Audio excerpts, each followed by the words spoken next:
So I made a couple videos early in the season already about the Bucks, and honestly my conclusion of those videos was this team might be in trouble. Well, I am willing to admit when I was wrong, and I already think that I might have been wrong about the Bucks. This is not a team that I think is in significant trouble in the Eastern Conference. Honestly, I think they're going to be fine.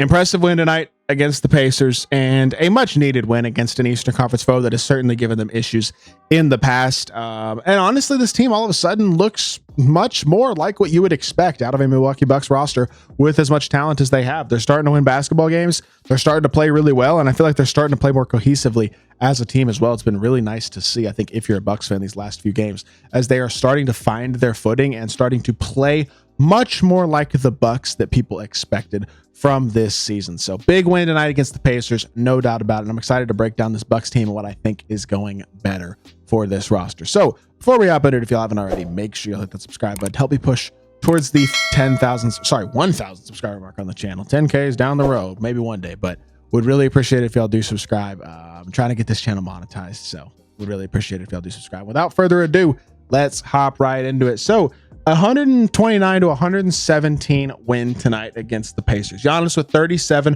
on 14 of 21, 9 of 11 from the free throw line, 10 rebounds, 11 assists. Just a typical dominant Giannis performance. A 37-point triple-double is incredible, and that's the type of stuff that we've come to expect from Giannis. So it doesn't feel insane when it's Giannis, but it's just another incredibly impressive, impactful night from one of the best three players in the sport. I mean, Giannis is an incredible player, and we'll talk about him more in this video, and he absolutely took over tonight in a game that they wanted to win and needed to win against a competitive but honestly struggling Pacers team.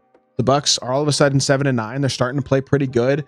Damian Lillard is back from his concussion, which is important for this team. Taurean Prince has been an incredible veteran addition to this point in the year. Brook Lopez is starting to play really good basketball. I mean, the Bucks are all of a sudden starting to round into shape. I mean, even Gary Trent made 6 threes tonight, 6 to 10 from the three-point line. Had himself a very impactful night.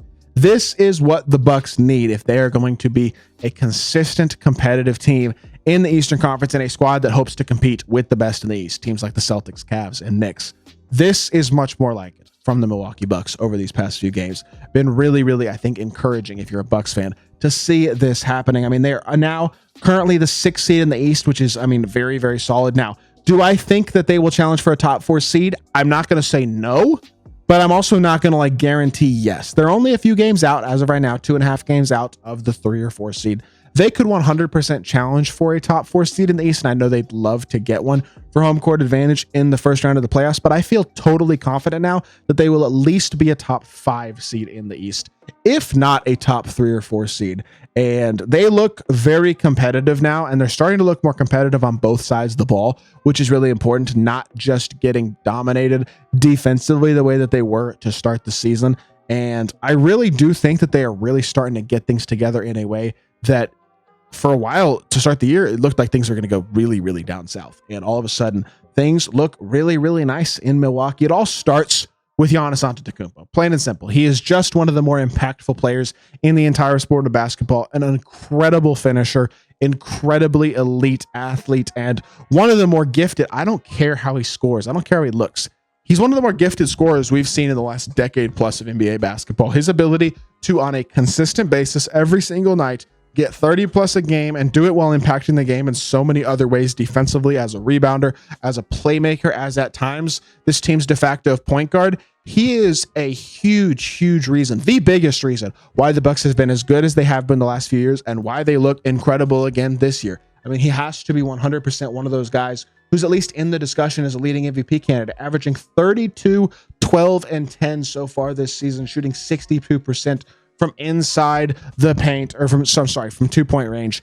He has looked incredible this year, and that's while shooting the 3-ball terribly. 18% from 3 on less than an attempt per game, just not good enough at all. And yet the Bucks are winning, and things are starting to go well despite Giannis's total lack of shooting to this point in the year. This is the Giannis Antetokounmpo who is one of the most dominant players in the sport, and his ability to average 32, 12, and 6. I think I said 32, 12, and 10. Obviously, it's 32, 12, and 6. I misread the column there. But he's having another absolutely typical dominant Giannis year, being one of the most impactful two-way players in the league and impacting the game in so many different ways. If the Bucks are going to succeed, it's going to be because of Giannis Antetokounmpo. At the end of the day, the Bucks will go as far as Giannis can take them. That is the honest truth. And we've seen him be able to take them all the way to an NBA title before. And it's not out of the realm of possibility that he's capable of doing it again. But I think the most important thing, honestly, for the Bucks recently is their ability to shut down all the rumors. Because the rumors around Giannis were starting to swirl. The rumors around Doc Rivers were starting to swirl. Like, things were starting to look really rough in Milwaukee. And I was seriously sitting here a couple weeks ago, like, maybe they're going to wind up having to trade Giannis. Like, that was really the thought I was having on this team. And look, I'm not sitting here and saying that things are all right and everything's good now because they've won a few games. But it's definitely looking much more comfortable for the Bucks, especially playing in a weak Eastern Conference. They really just don't have all that much top tier competition. And when they can comfortably beat a decent, at least in theory, competitive Indiana team tonight, that's much more like what you would expect from the Bucks. The ability to win a game that they should win, but against a competent opponent. And definitely an encouraging win for Bucks fans in the in-season tournament. Big opportunity there. And honestly, I think Damian Lillard's been really solid, man.